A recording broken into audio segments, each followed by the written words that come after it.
कंपन के आधार पर वर्णमाला दो प्रकार के होते हैं, अघोष, सघोष। अघोष कहा गया है जिन वर्णों का उच्चारण करते समय स्वर तंत्र में कंपन नहीं होता है उसे अघोष कहते हैं। अघोष किसे कहते हैं? जिन वर्णों का उच्चारण करते समय स्वर तंत्र में कंपन नहीं होता है उसे अघोष कहते हैं। अब देखते हैं तो ये स्पर्श व्यंजन है और ये स्पर्श व्यंजन जो है ये 5 वर्ग में है और प्रत्येक वर्ग में 5 वर्ण होते हैं। तो कहा गया है कि प्रत्येक वर्ग का पहला और दूसरा वर्ण अघोष होता है। प्रत्येक वर्ग का पहला और दूसरा वर्ण अघोष होता है। इसे जो है नंबर में लिख देते हैं। ये 1 नंबर है, ये 2 है, ये 3 है, ये 4 है, ये 5 है। अब प्रत्येक वर्ग का पहला और दूसरा वर्ण अघोष होता है। तो ये पहला वर्ण है स्पर्श व्यंजन का, ये पहला वर्ण है। इन्हें सर्कल भी कर देते हैं। ये क्या है? अघोष। और ये दूसरा वर्ण इन्हें भी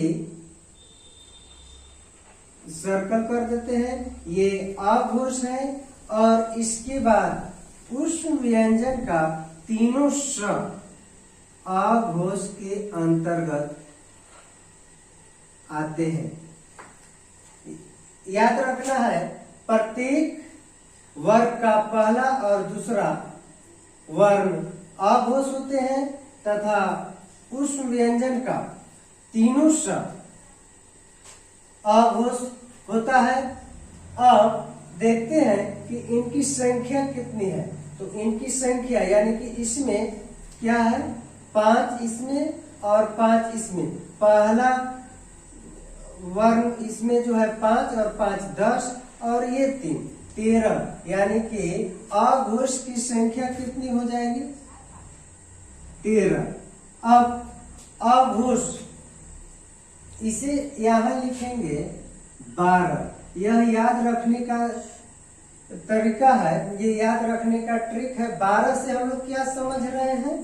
तो प्रत्येक वर्ग का पहला और दूसरा वर्ग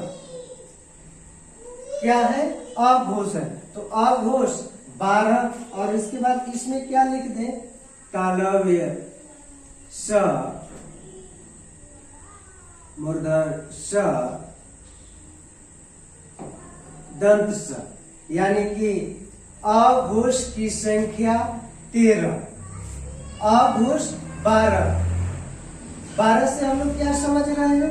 अघोष को याद रखने का कोड है स्पर्श व्यंजन का जो है पहला और दूसरा वर्ण अघोष होता है। और इसके बाद ये जो तीनों स है, तालव्य स, मूर्धन स, दंत स, ये तो अब संख्या देखते हैं। तो 5 इसमें 5 इसमें 10 और 3 13, यानी कि अघोष की संख्या 13।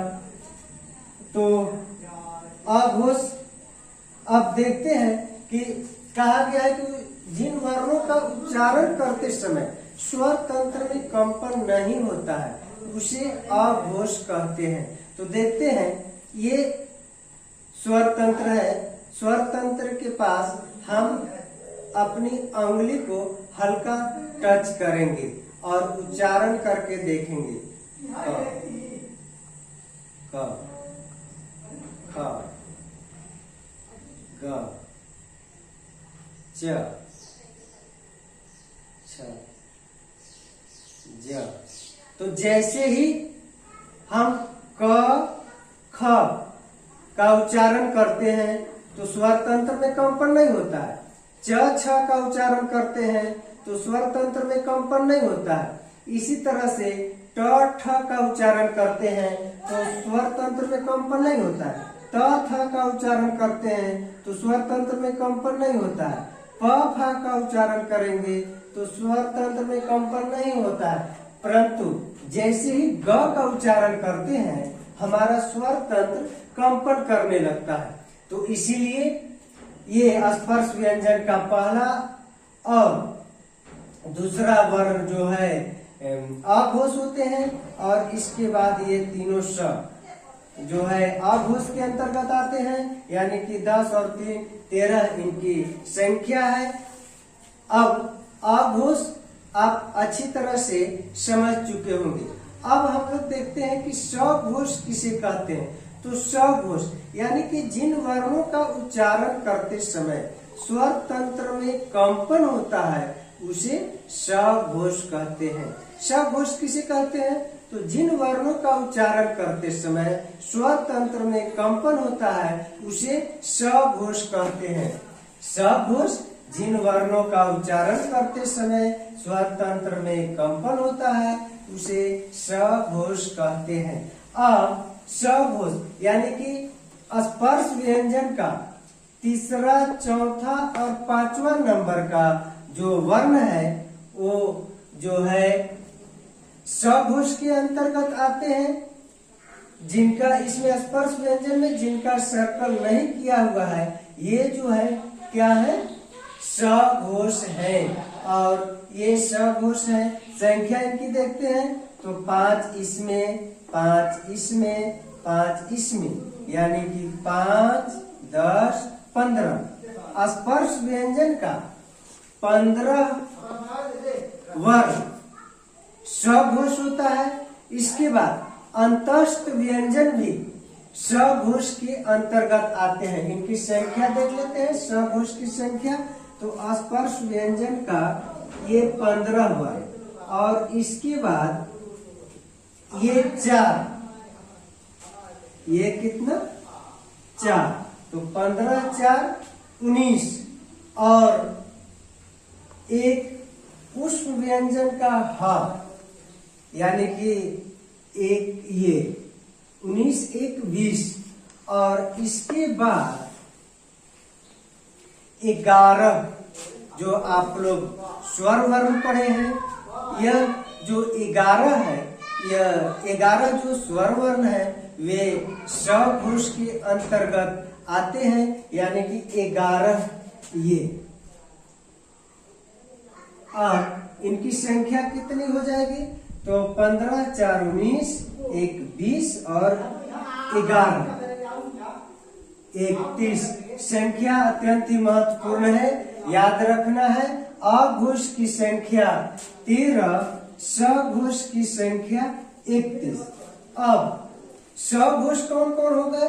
तो प्रत्येक स्पर्श व्यंजन का तीसरा, चौथा और पांचवा वर्ण जो है सघोष होते हैं, यानी कि ये क्या? तीसरा, चौथा, पांचवा वर्ण जो है सघोष होते हैं। इन्हें याद रखने का कोड है, सघोष को याद रखने का कोड है 345। इसके बाद क्या हो गया? अंतस्थ व्यंजन। क्या?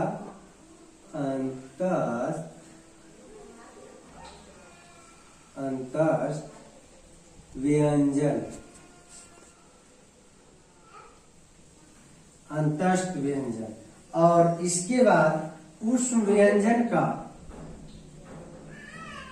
ह,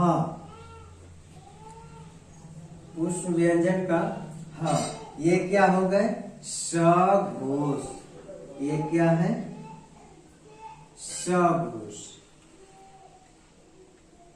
संख्या इनकी सघोष की संख्या 31, अघोष की संख्या 13। 13 को यदि उल्टा कर देंगे तो 31 हो जाएगा, 31 का उल्टा करेंगे 13। तो आप सब इसे अच्छी तरह से समझ चुके होंगे। यदि आप सब इसे अच्छी तरह से समझ चुके तो वीडियो को लाइक करें, चैनल को सब्सक्राइब करें और अपने दोस्तों के साथ शेयर करें। धन्यवाद।